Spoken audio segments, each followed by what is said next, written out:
ഇവാഞ്ചലിയും അനുദിന സുവിശേഷ വിചിന്തനം. ക്രിസ്തുവിൽ ഏറ്റവും സ്നേഹം നിറഞ്ഞവരെ, യോഹന്നാന്റെ സുവിശേഷം 15-ാം അധ്യായത്തിൻ്റെ 18 മുതൽ 21 വരെയുള്ള തിരുവചനങ്ങളാണ് നാം ഇന്ന് ധ്യാനിക്കുന്നത്. ഒരു ക്രിസ്തു ശിഷ്യന് ലോകത്തു നിന്ന് ലഭിക്കാൻ സാധ്യതയുള്ള പീഡനങ്ങളെപ്പറ്റി പറഞ്ഞുകൊണ്ടാണ് ഈശോ ഈ വചനഭാഗം തുടങ്ങുന്നത്. സുവിശേഷ പണ്ഡിതന്മാരുടെ അഭിപ്രായമനുസരിച്ച് ഈ സുവിശേഷ ഭാഗങ്ങൾ എഴുതുമ്പോൾ ആദിമസഭയ്ക്ക് യഹൂദ നേതാക്കന്മാരുടെ ഭാഗത്തു നിന്നും റോമൻ ഭരണാധികാരികളുടെ ഭാഗത്തു നിന്നും പീഡനങ്ങൾ ഉണ്ടായിരുന്നു എന്ന് അവർ സാക്ഷ്യപ്പെടുത്തുന്നുണ്ട്. ഈശോയിൽ വിശ്വസിക്കുന്നവരോടുള്ള ലോകത്തിൻ്റെ എതിർപ്പ് ആദിമസഭയിൽ മാത്രം ഒതുങ്ങി നിൽക്കുന്ന ഒന്നായിരുന്നില്ല. മറിച്ച് അത് ഇന്നും എന്നും തുടർന്നുകൊണ്ടേയിരിക്കും. ഇതിന് കാരണം ഈശോ തന്നെ പറയുന്നുണ്ട്. ഈ സുവിശേഷ ഭാഗത്തിൻ്റെ 19-ാമത്തെ തിരുവചനത്തിൽ, നിങ്ങൾ ലോകത്തിൻ്റേതല്ലാത്തത് കൊണ്ട്, ഞാൻ നിങ്ങളെ ലോകത്തിൽ നിന്ന് തിരഞ്ഞെടുത്തത് കൊണ്ട് ലോകം നിങ്ങളെ ദ്വേഷിക്കുന്നു.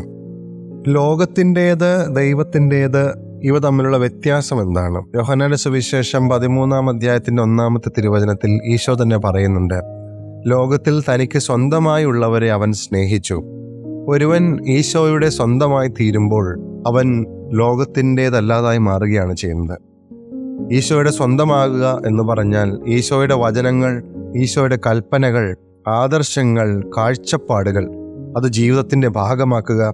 ദൈവപിതാവ് നമ്മോട് കാണിച്ച കാരുണ്യത്തെ പ്രതി, സ്നേഹത്തെ പ്രതി ഈശോ ആകുന്ന മുന്തിരിവള്ളിയുടെ തായ്തണ്ടിനോട് ചേർന്ന് നിന്നുകൊണ്ട് ഫലം പുറപ്പെടുവിക്കുക എന്നൊക്കെയാണ് അർത്ഥം. ലോകത്തിൽ നിന്ന് തിരഞ്ഞെടുക്കപ്പെട്ട ശിഷ്യന്മാർക്ക് ലോകത്തിൽ നിന്ന് മാറി ദൈവത്തിൻ്റെതായി തീരുവാൻ സഹായിക്കുന്നത് മിശിഹായിലൂടെ ദൈവപിതാവിൽ നിന്ന് ലഭിച്ച വചനമാണ്. യോഹന്നാന്റെ സുവിശേഷം 17-ാം അധ്യായത്തിൻ്റെ 17-ാമത്തെ തിരുവചനത്തിൽ ഈശോ ഇങ്ങനെ പറയുന്നുണ്ട്, അവിടുന്ന് സത്യത്താൽ അവരെ വിശുദ്ധീകരിക്കണമേ, അവിടുത്തെ വചനമാണ് സത്യം.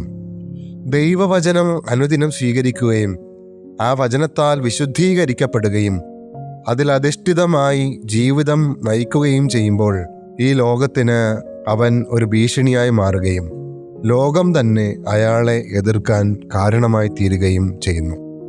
പ്രിയമുള്ളവരെ, ഒരു മനുഷ്യൻ്റെ മുൻപിൽ 2 സാധ്യതകളാണ് ഉള്ളത്.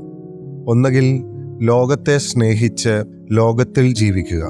അപ്പോൾ ലോകം നൽകുന്ന എല്ലാ സൗഭാഗ്യങ്ങളും സന്തോഷങ്ങളും ആസ്വദിച്ചുകൊണ്ട് ആ ജീവിതം മുന്നോട്ട് പോകും.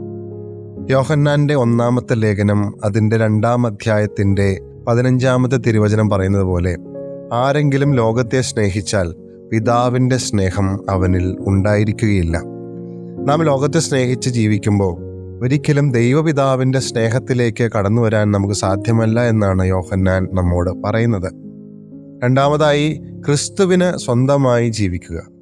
പിതാവിലൂടെ അവിടുന്ന് നമുക്ക് നൽകിയ വചനമനുസരിച്ച് പിതാവിൻ്റെ സ്നേഹപ്രവർത്തികൾ, അവിടുത്തെ കാരുണ്യപ്രവർത്തികൾ അനുകരിച്ച് സുവിശേഷമായി ജീവിക്കുക. അപ്പോഴാണ് ലോകം നമ്മെ ദ്വേഷിക്കുകയും നമ്മെ വെറുക്കുകയും നമ്മെ പീഡിപ്പിക്കുകയും ചെയ്യുമെന്ന് ഈശോ നമ്മോട് പറയുന്നത്. ഈശോ കൂട്ടിച്ചേർക്കുന്നുണ്ട്.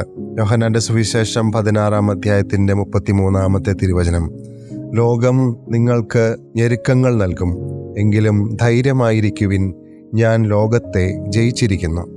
വിശുദ്ധ പൗലോസ് പറയുന്നത് പോലെ റോമാക്കാർക്ക് എഴുതിയ ലേഖനം 8-ാം അധ്യായത്തിൻ്റെ 18-ാമത്തെ തിരുവചനം, നമുക്ക് വെളിപ്പെടാനിരിക്കുന്ന മഹത്വത്തോട് തുലനം ചെയ്യുമ്പോൾ ഇപ്പോഴുള്ള കഷ്ടതകൾ എത്ര നിസ്സാരമാണെന്ന് ഞാൻ കരുതുന്നു. ക്രിസ്തുവിൻ്റെ നാമം സ്വീകരിച്ച് ക്രിസ്തുവിൽ വിശ്വാസമർപ്പിച്ച് ക്രിസ്തുവിൻ്റെ വചനങ്ങൾ അനുസരിച്ച് ജീവിക്കുമ്പോൾ നമുക്ക് കഷ്ടതകൾ ഉണ്ടാവും. അത് സ്വാഭാവികമാണ്. എങ്കിലും നമുക്ക് ഒരു പ്രത്യാശയുണ്ട്. നമ്മുടെ ജീവിത അവസാനം നാം സ്വർഗരാജ്യത്തിൽ കർത്താവിൻ്റെ സന്നിധിയിൽ നിത്യജീവനിൽ നിലനിൽക്കും എന്ന്. ദൈവം നമ്മെ സമൃദ്ധമായി അനുഗ്രഹിക്കട്ടെ. ആമേൻ.